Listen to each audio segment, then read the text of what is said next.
마태복음 8장 14절에서 17절까지 말씀. 예수께서 베드로의 집에 들어가사 그의 장모가 열병으로 앓아 누운 것을 보시고 그의 손을 만지시니 열병이 떠나가고 여인이 일어나서 예수께 수종들더라. 저물매 사람들이 귀신 들린 자를 많이 데리고 예수께 오거늘 예수께서 말씀으로 귀신들을 쫓아내시고 병든 자들을 다 고치시니 이는 선지자 이사야를 통하여 하신 말씀에 우리의 연약한 것을 친히 담당하시고 병을 짊어지셨도다 함을 이루려 하심이로라. 아멘. 오늘 전도학교 제목은 치유, 해방, 생명의 나라입니다.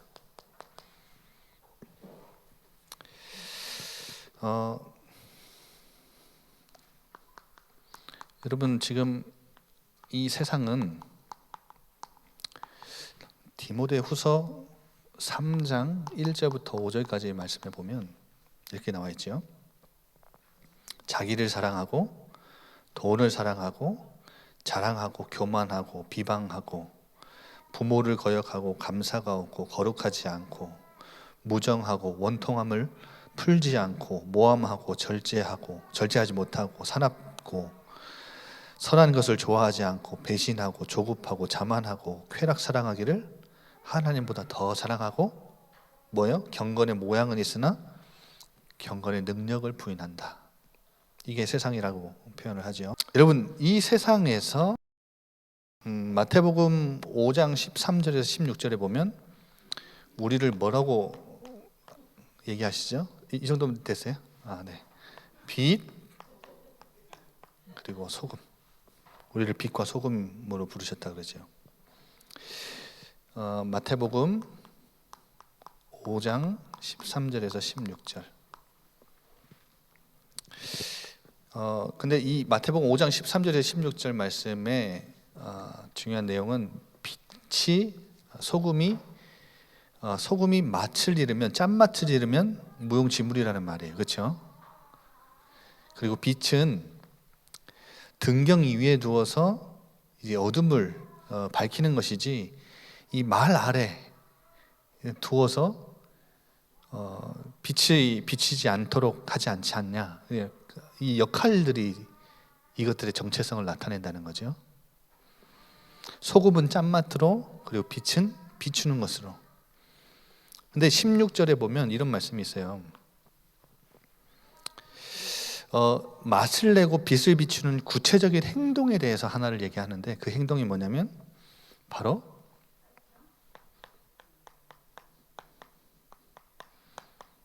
착한 행실.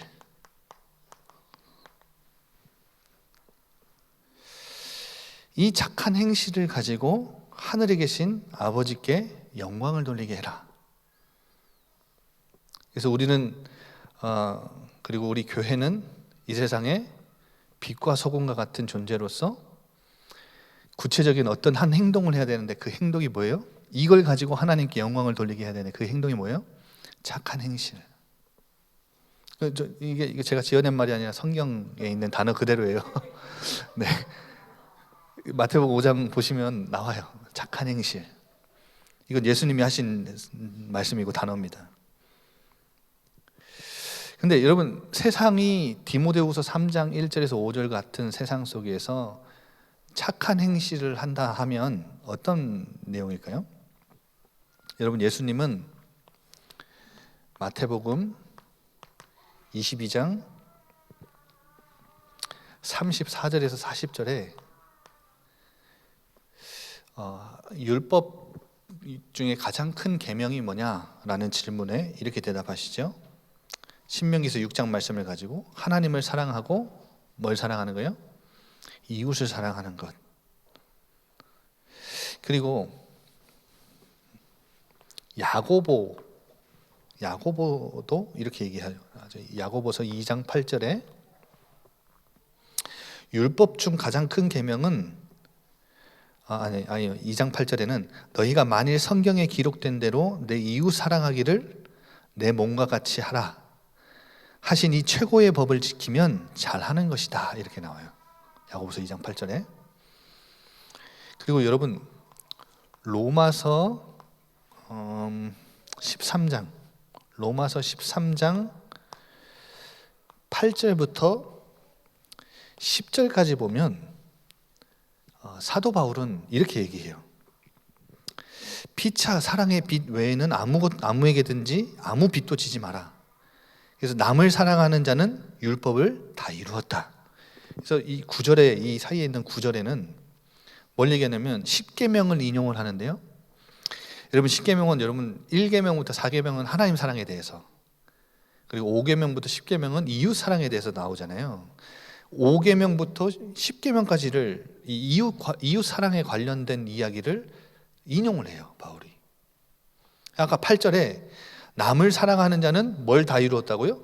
율법을 다 이룬 것이다 얘기하고 9절에 이웃 사랑에 관련된 내용만 가져다가 인용을 해요. 그러면서 9절 마지막에 이렇게 말하죠. 내 이웃을 내 자신과 같이 사랑하라 하신 그 말씀 가운데 다 들어있다. 그러면서 10절에는 무슨 말씀이 있냐면 로마서 13장 10절에는 이런 말씀이 있어요. 사랑은 이웃에게 악을 행하지 아니하나니 그러므로 사랑은 율법의 완성이니라.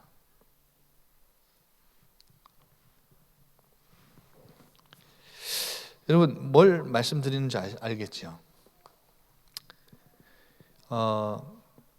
세상은 지독하게 자기를 사랑하는 세상이에요. 돈을 사랑하고요. 그런데 예수님이 율법 중 가장 큰 계명은 하나님 사랑, 이웃 사랑. 야고보 사도도 바울도 내 이웃을 뭐와 같이 사랑하라고 말을 해요? 이것이 무엇이라 그래요? 율법의 완성이라 그래요. 그러니까 여러분 이 내용들을 여러분 나중에 살펴보시면 그냥 사랑하라고 하지 않고 내 몸같이 자신같이 사랑하라 그래요. 그러니까 한마디로 여러분 내가 내 몸을 아끼고 보살피듯이 마음과 힘과 뜻과 정성을 목숨을 다해 사랑하듯이 우리는 원래 우리 존재 자체가 우리 자신 자체가 우리 자신을 굉장히 사랑하는 존재들이잖아요. 근데 그렇게 자신을 향한 사랑보다 이웃을 향해 하나님을 향해 이 사랑하라는 것을 요구하는 거죠. 제가 왜 이 말씀을 드리냐면 신약에만 이런 말씀이 있냐? 그렇지 않죠. 구약에도 우리 하나님은 고아와 과부와 나그네들에게 특별한 관심을 갖고 계셨던 분이에요. 그래서 여러분 추수할 때 이렇게 거둘 때 그 테두리에 있는 거는 걷지 말라 그러죠. 왜요? 나그네들이나 고아나 과부가 와서 가져갈 수 있도록. 그리고 이삭 줍기 할 때 이게 떨어진 거, 이게 나르다가 떨어진 거, 그것도 줍지 말라 그래요.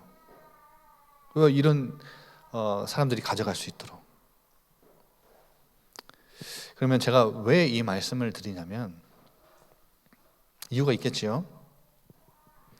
여러분 우리가 마태복음 8장을 지금 보고 있는데 마태복음 8장 우리 첫 번째 1절부터 4절에 누가 치유를 받았죠? 나병 환자가 나와서 치유를 받았어요, 예수님께. 그런데 여러분 이 나병 환자가 치유받은 다음에 예수님이 4절에 이렇게 말씀하시죠. 제사장에게 내 몸을 보이고 입증해라. 그러니까 유대 공동체에서는 나병 때문에 나병은 부정한 것이라 여겨서 쫓김 받았어요. 격리당했다고요. 그러니까 같이 있을 수 없었어요. 그런데 그 거룩의 근원 되신 예수님을 만나고 치유받고 다시 유대 공동체로 돌려보내시죠. 근데 제사장에게 가서 몸을 보이고 들어가라 그래요. 율법을 지키는 거죠. 그래서 예수님은 율법을 무시하러 오신 게 아니라 폐하러 오신 게 아니라 율법을 완성하러 오셨다 그러죠. 마태복음에 5장에. 그러니까 자신은 율법의 완성인 것을 드러내셨을 뿐만 아니라 이 제사장에게 가서 몸을 보이고 공동체로 귀환하라는 말은 굉장한 의미가 있어. 누구한테요? 이 유대 공동체 종교인들에게 굉장한 일침을 가하시는 거예요. 그러니까 너희들은 이런 사람들을 고치지 못할 뿐만 아니라 이 종교는, 그리고 이 유대 종교 지도자들은 고치지 못할 뿐만 아니라 이 사람들을 더 고통스럽게, 더 소외된 곳으로 몰아갔다는 거예요. 그런데 예수님은 이런 사람들을 다 회복시켜 준다는 거죠. 그런 의미가 있는 거예요. 그리고 여러분, 마태복음 8장 우리 두 번째 백부장의 하인을 고치시죠. 그런데 백부장의 하인을 고치고 10절 보세요. 이 사람의 믿음을 보고 예수님 놀라세요. 그리고 13절로 바로 이어지면 너무나 자연스러워요. 여러분, 10절의 끝에 뭐 어떻게 끝나죠? 야, 이스라엘 중에서 이만한 믿음 가진 사람 내가 본 적이 없다 하고 13절에 보시면 백부장에게 이르되 가라, 내 믿은 대로 되었다. 이러면 굉장히 자연스럽죠. 근데 11절 12절에 굳이 마태가 이 내용을 끼워 넣은 이유가 뭐냐면, 어떤 내용이 있어요? 동서로부터 많은 사람이 와서 아브라함, 이삭, 야곱과 함께 천국에 앉을 것인데 그 나라의 본 자손들은 바깥 어두운 데 쫓겨나 울며 이를 갈게 될 것이다. 혈통이, 유대인들이 생각할 때 혈통이 우리에게 구원을 준다, 천국을 준다, 하나님 나라에 들어가는 티켓을 줬다라고 생각을 하는, 착각하고 있는 이들에게 이방인이 믿음 가지고 있으면 들어갈 수 있다는 거예요. 하나님 나라에 구원받을 수 있다는 거예요. 그러니까 일침을 가하시는 거죠, 이 유대 종교에게.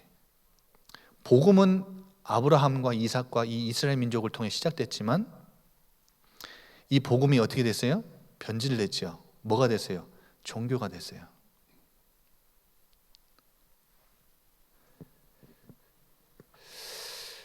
복음이 변질되고 종교가 되니까 이들에게 예수님이 마태가 예수님의 기적들을 가지고 계속해서 지금 일침을 가하고 있는 거예요. 여러분, 중요한 내용이 하나 나옵니다. 마태복음 5장에 그 팔복이 처음 시작할 때 뭐가 가난한 자는 복이 있다 그러죠? 심령이 가난한 자가 복이 있대요. 왜? 이유가 뭐죠? 하나님 나라가, 천국이 저들의 것이래요. 여러분, 정리를 한번 해봅시다. 나병 환자, 아까 1절부터 4절까지 나온 나병 환자, 그리고 이 나병 환자는 대표의 대표성을 띠고 있는 거예요. 무슨 대표냐? 이때 당시에 대표적으로 부정한 자라고 여기는 대표, 부정한 자. 백부장은 대표예요. 이방인의 대표. 유대 사회의 종교 지도자들은 개념상 나병 환자는 저주받은 자고, 대표적인 이 부정한 자고, 백부장은 어떤 사람이에요? 절대 구원받지 못할 이방인이에요. 종교에 빠진 율법주의자들. 이들에게 계속해서 뭔가 메시지를 던지는 거예요. 그리고 오늘 베드로의 누구를 고치시죠? 장모를 고치시죠. 이들은 어린아이들 뿐만 아니라 여자들도 무시했던 사람들이에요. 숫자에 넣지도 않아요. 그리고 오늘 베드로의 장모뿐만 아니라 귀신 들린 자와 병든 자들을 고치시죠. 예수님이 막 몰려드는데 이 날이 저물매 돼 있잖아요. 그러니까 하루 종일 이 사역들을 하시고 밤이 되신 거예요. 밤이 되셨는데 베드로의 장모를 고치셨을 뿐만 아니라 이 소문들 듣고 막 귀신 들린 사람, 병든 사람이 막 일제히 몰려드는데 예수님은 다 치유해 주셨어요.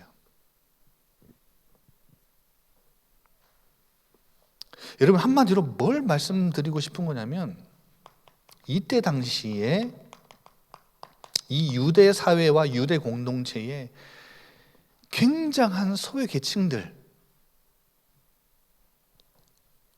사회적으로 소외됐을 뿐 아니라 종교적으로도 부정하다 여기고 현실적으로도 뭐한 사람들이에요? 굉장히 가난한 사람들. 그러니까 이 사람들은 어떤 사람들이에요? 절대 뭐 할 수 없어요? 스스로 구원할 수 없는 사람들. 그리고 스스로 구원할 수 없을 뿐만 아니라 구원의 소망, 희망도 걸 수 있는 사람들이 아니에요. 누구를 의지할 수 있는 사람도 없어요. 그 사람들이요. 이 사람들이 지금 다.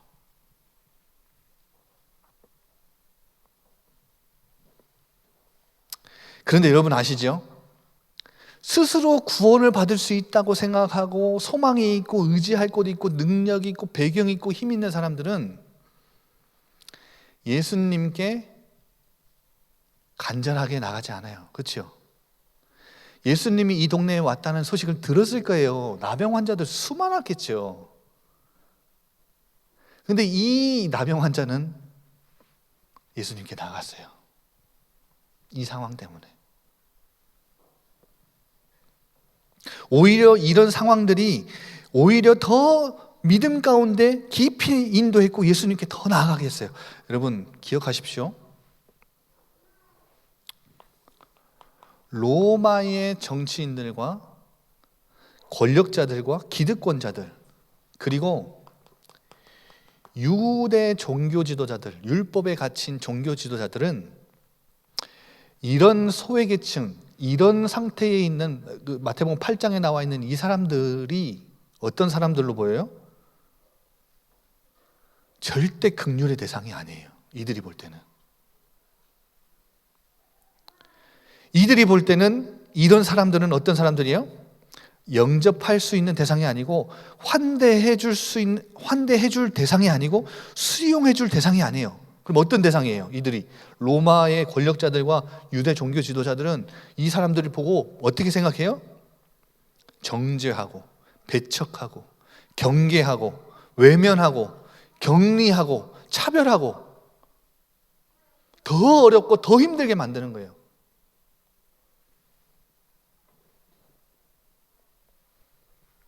그런데 예수님은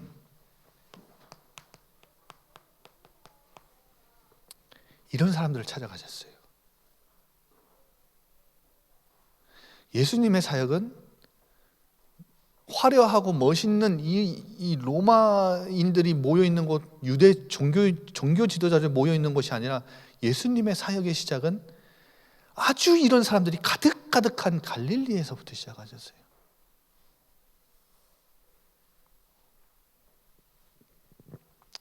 왜냐? 예수님이 오신 이유가 그거니까요.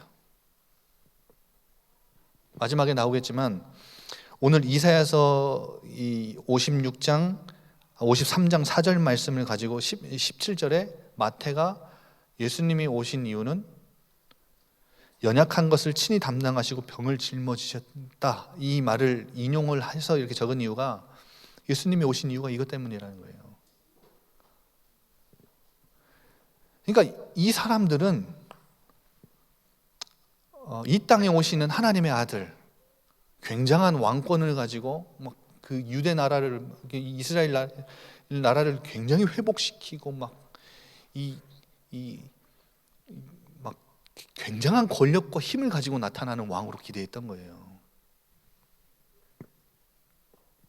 그런데 예수님은 이런 사람들을 찾아가셨고 이런 사람들과 함께 하셨어요. 그래서 누가 복이 있다고요? 심령이 가난한 자 복이 있는 거예요. 여러분 사실 돌아보세요. 우리가 언제 복음이 진짜 절실했고 절실히 필요했고 언제 우리가 이 복음 처음 듣고 이 그 구원의 축복을 우리가 언제 받게 됐죠? 언제 처음 우리가 이거 받았어요? 우리도 심령이 가난할 때였어요. 우리도 내가 스스로 절대 구원할 수 없다는 것을 깨닫고 전적 타락, 전적 부패, 나라고 하는 인간은 절대 소망 없고 희망 없구나.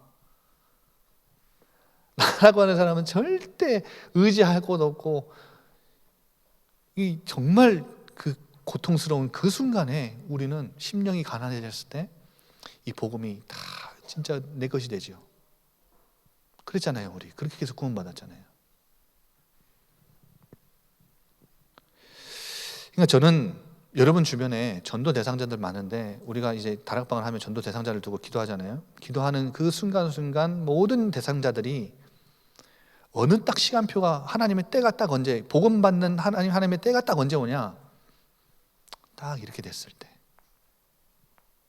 그 사람은 딱 시간표가 된 거예요.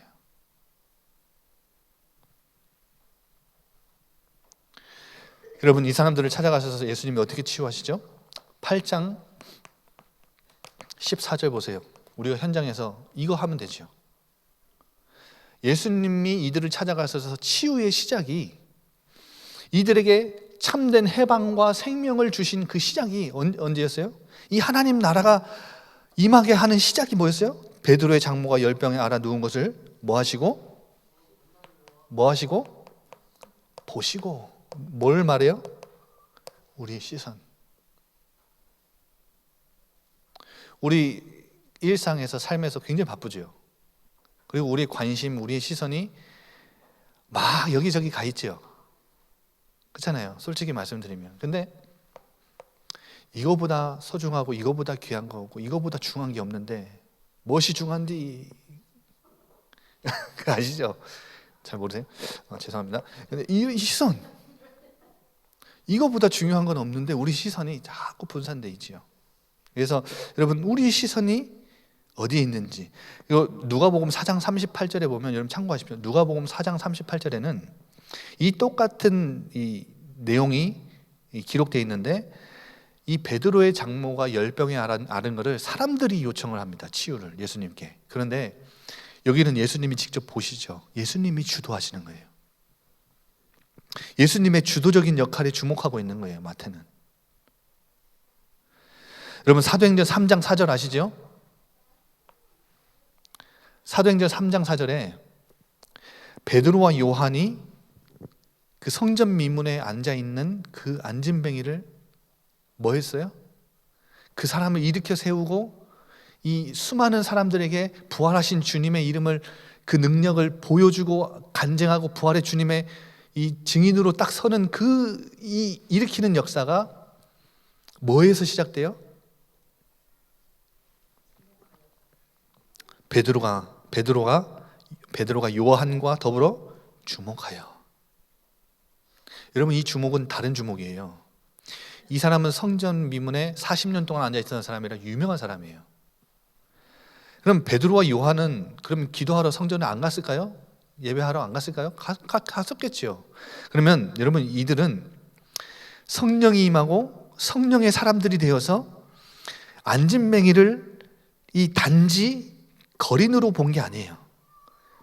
거린으로, 이 원래 있었던 거린으로 주목한 게 아니에요. 항상 보고 스쳐 지나갔던 거린으로 주목한 게 아니라 자신들과 같이 하나님의 사랑과 은혜가 필요한 존재로 인식하고, 세상에서는 줄 수 있는 은과 금은 줄 수 있을지 모르겠는데 그 은금이 필요한 사람이 아니라, 세상이 줄 수 있는 그 필요로 연명하며 사는 사람이 아니라 어떤 사람으로 봤어요? 부활하신 주님의 능력이 필요한 사람을 본 거예요. 여러분 주변에 필요한 도움 많죠? 그 사람 이것도 필요하고 저것도 필요하고. 그런데 여러분, 그 사람이 진짜 부활하신 주님을 만나면 필요한 사람으로 여러분 보이세요? 그게 딱 보여야 돼요. 이 시선이에요. 치유와 회복의, 생명의, 해방의 이 하나님 나라가 그 현장에 임하는 시작점은 시선이에요. 그래서 여러분, 우리의 시선이 자꾸 사단은 분산되게 만들 거예요. 다른 데 가게 만들고, 다른 거에 주목하게 만들고, 다른 거에 우리 마음을 빼앗기게 만들고. 사탄은 우리가 진짜 복음 선포하고 전도운동하고 하나님 나라 가르치면, 전달하면 가만 안 있습니다. 여러분 아시죠? 그 사도행전에 바울의 손수건을 가지고도 막 축구의 역사들이 일어났잖아요. 질병이 치유되고. 그거를 보고 따라하는 제사장의 아들들이 있었잖아요. 그들에게 귀신이 올라타가지고 뭐라 그러죠? 막 괴롭히고, 내가 예수도 알고 바울도 알거니와 너희는 누구냐? 사탄은 예수도 알고 누구도 알아요? 전도자인 여러분은 알아요. 여러분이 뭘 갖다 주면 이 시선이 흐트러지는지를 정확하게 알아요. 목회자인 저도 뭘 갖고 건드리면 뭐 맨날 며칠 몇 주 동안 막 흔들리고 막 그거에 사로잡히는지 사탄은 너무 잘 알아요. 저도 인간인지라 가만 안 놔두죠, 여러분. 여러분 보세요. 8장 15절에 뭐 하셨어요? 예수님이 열병에 걸린 이 여인을 만지셨어요. 가만히 그냥 말씀으로도 하실 수 있는 분이 만지셨다고요. 제가 늘 말씀드리죠. 여러분 랍비 전승에서 이 열병도 전염된다고 해서 만지지 못하겠어요. 그런데 예수님은 이 사람을 만지셨어요. 이 여인을 만지셨어요. 긍휼과 자비, 환대와 수욕의 마음이 담긴 행동이에요. 로마 정치인들, 기득권자들과 유대 이 종교 지도자들은 절대 안 만져요. 이 여자 거들떠도 안 보는 여자예요.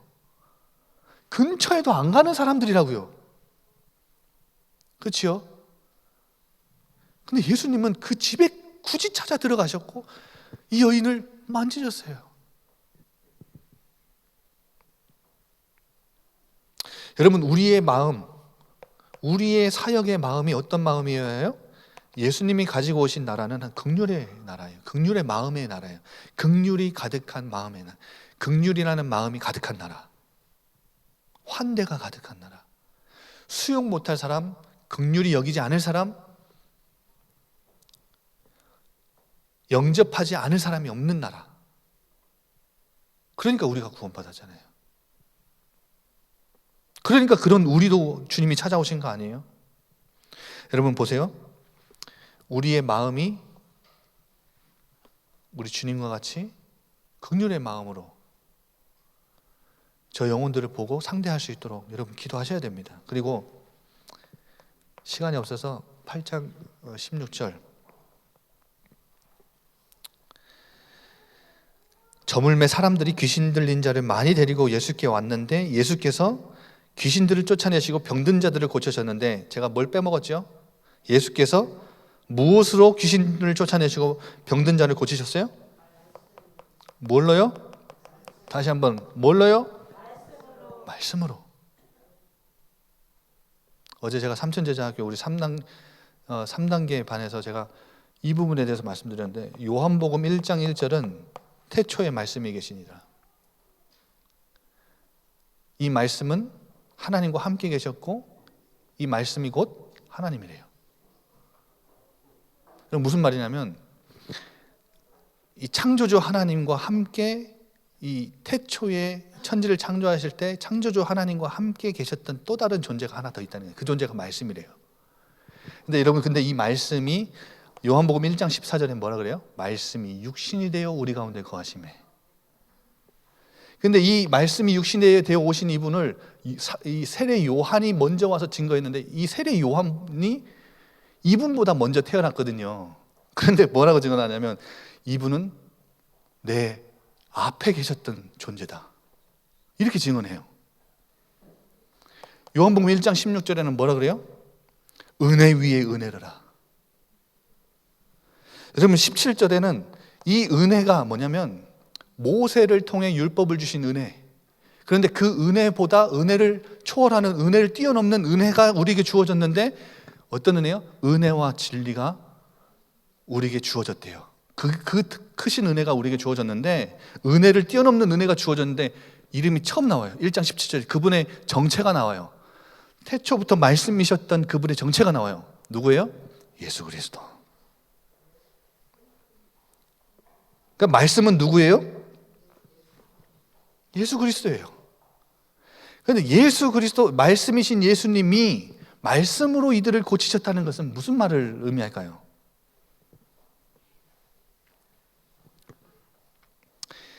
지금 이 땅에 예수의 제자들도 기록된 말씀과 선포된 말씀을 통해 뭐예요? 지금도 일하고 계신다는 거예요. 뭘 통해서요? 여러분 그래서 현장에 가면 예수님을 영접하고 예수님을 소개하게 해주려면 뭘 선포해야 되냐? 말씀을 선포해야 돼요. 말씀이 예수님이니까. 그래서 여러분, 말씀을 통해 예수님을 만나고 말씀을 통해 우리는 누굴 만나요? 하나님을 볼 수 있는 거예요. 말씀을 통해. 그러니까 여러분, 말씀을 선포하는 것은 여러분 현장에서 가장 중요한 사역이에요. 그래서 우리 오은미 권사 저기 계신데, 오은미 권사님 장례 예배 때 제가 요한복음 말씀 가지고 11장 그리고 2장 말씀 가지고 장례 예배 때 예수님이 보여주신 표적 2가지를 가지고, 요한복음에 나온 표적 2가지를 가지고 장례 예배를 하는데, 우리 유가족분들, 불신자 유가족분들에게 말씀으로 누굴 소개한 거냐? 예수님을 소개한 거예요. 이 말씀이 제가 선포할 때 누가 이들을 찾아온 거예요? 예수님이 이들을 찾아온 거예요. 그러니까 예수님이 보여주신 표적은 예수님 당신이 하나님의 아들이고 메시아인 것, 그리스도이신 것을 드러나게 하시려고 하는 표적이, 이렇게 목표가 있는 거예요. 그래서 여러분, 현장에서 여러분이 말씀을 선포할 때 예수님이 거기에 임한다고 생각하셔야 돼요. 하나님이 그곳에 임하신다고 생각하셔야 되는 거예요. 내가 말씀을 전하면 뭐 어떻게 될까? 성령 하나님, 여러분 안에, 예수님 이제 부활승천하시고 성령 하나님이 여러분 안에 내주하셔서 할 말도 주신대요. 걱정할 필요가 없어요. 복음 전달할 때. 담대함과 용기도 주셔요. 그래갖고 베드로가 그 어부 출신 베드로가 법정 앞에서 그 산헤드린 공회, 굉장히 무서운 거거든요, 여러분. 산헤드린 공회가 자기의 스승 예수님도 잡아 죽인 곳이잖아요. 거기에 지금 베드로가 선 거예요. 누구 이름으로 너 지금 그 권능 일으켰냐? 그러니까 너네가 잡아 죽인 그 생명의 주, 그분의 이름 내가 말했더니 일어났다. 봐라, 부활했지 않느냐, 예수님이. 그러니까 이 능력을 보고 나니까요, 이 산헤드린 공회가 난리가 난 거예요. 뭐라고 보냐? 자기들이 잡아 죽인 예수가 다시 탄생한 것 같거든. 다시 부활한 것 같거든. 다시 나타난 것 같거든. 그러니까 놀라 자빠지는 거예요. 그러면서 뒤에서 뭐라 그래요? 베드로가 이렇게 담대하게 얘기하니까, 야, 우리가 알던 어부 출신 저 베드로 맞냐? 이렇게 얘기하잖아요. 성령님이 함께 하시니까, 성령 충만하니까 뭐예요? 담대하게 할 말도 주셔요. 여러분, 뭘 선포하라고 현장에? 뭘 가지고요? 긍휼의 마음 가지고, 자비와 환대의 마음을 가지고. 그 시작은 어디예요? 우리 시선.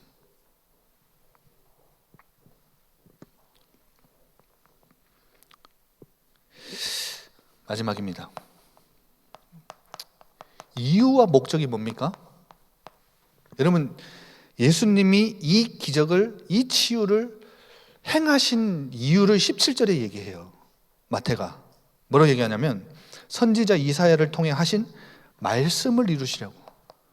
결국 예수님의 모든 사역은 다 구약에 예언된 말씀이 실현되게 하시려는 거예요. 말씀 성취하시려고 하시는 거예요. 이게 예수님이 십자가에서 하신 그 말씀 한마디도 다 보면 구약에 예언된 말씀을 성취하시려고 하셨다고 분명히 기록되어 있어요. 여러분, 근데 오늘 말씀은 이사야서 53장 4절 말씀, 그는 실로 우리의 질고를 지고 우리의 슬픔을 당하였다, 이 말씀을 성취하시려고 하는 거예요. 무슨 말이냐? 예수님은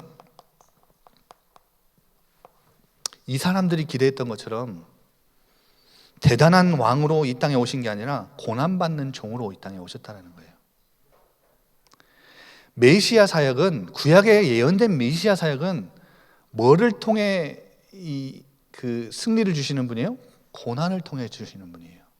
그래서 이 고난을 받았다는 그 증거로 여러분, 예수님이 모든 인간의 육체의 연약함, 질고 다 자기가 짊어지시고 담당하셨다는 거예요. 그걸 가지고 뭘 가지고 오신 거예요? 예수님이 십자가에 돌아가시고 부활하시면서 예수님이 이런 사역들을 보여주시면서 뭘 주셨다는 거예요? 이들에게 치유와 해방과 생명과 안식과 샬롬의 나라를 이 사역을 통해 가져오셨다는 거예요. 치유 사역은 그런 거예요. 그런 의미예요. 예수님이 모든 인간의 연약함, 육체의 질병, 연약함 다 친히 담당하고 짊어지셨다라는 내용이에요. 여러분, 이스라엘 민족은 이들은 메시아를, 하나님의 왕을 정복자, 통치자라고 생각해요. 그 개념을 완전 바꿔주신 거예요. 예언된 메시아는, 그리스도는 어떤 사람이에요? 이런 심령이 가난한 사람들의 질병과 연약함을 다 담당하시는 종의 모습으로 이 땅에 오셨다는 거예요. 그래서 이들이 가지고 있었던 그리스도의 개념과 하나님 나라의 개념을 싹 바꾼 거죠. 그래서 여러분, 교회는 뭘 계속 얘기해 줘야 돼요? 그리스도 이 복음에 대한 개념이 잘못되지 않게 계속 얘기해 줘요. 자칫 잘못하면 이들처럼 자꾸 율법으로 가고 종교로 가고 그래요. 그러니까 계속 그리스도 복음 설명해 줘야 돼요. 그리고 복음, 그리스도와 함께 뭘 설명해 줘야 돼요? 하나님 나라 설명해 줘야 돼요. 그럼 그게 바로 교회입니다. 그리스도도 잘못 알고 있으니까 하나님 나라, 예수님의 그 사역을 보면서도 오해하고 있는 거예요, 이 사람들이. 여러분, 말씀 마치겠습니다. 이번 한 달 동안 여러분 주변에 예수님의 관심과 시선이, 예수님의 발걸음 사역이 있었던 이 사람들 한번 여러분 주변에 찾아보세요.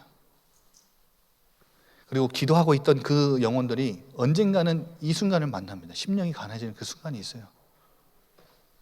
그들에게 우리가 시선을 고정하고 긍휼의 마음으로 뭘 선포해 주면 돼요? 말씀을 선포해요. 예수님을 소개해 주면 돼요. 예수님이 말씀으로 그 자리에 임재하시도록 하시면 돼요.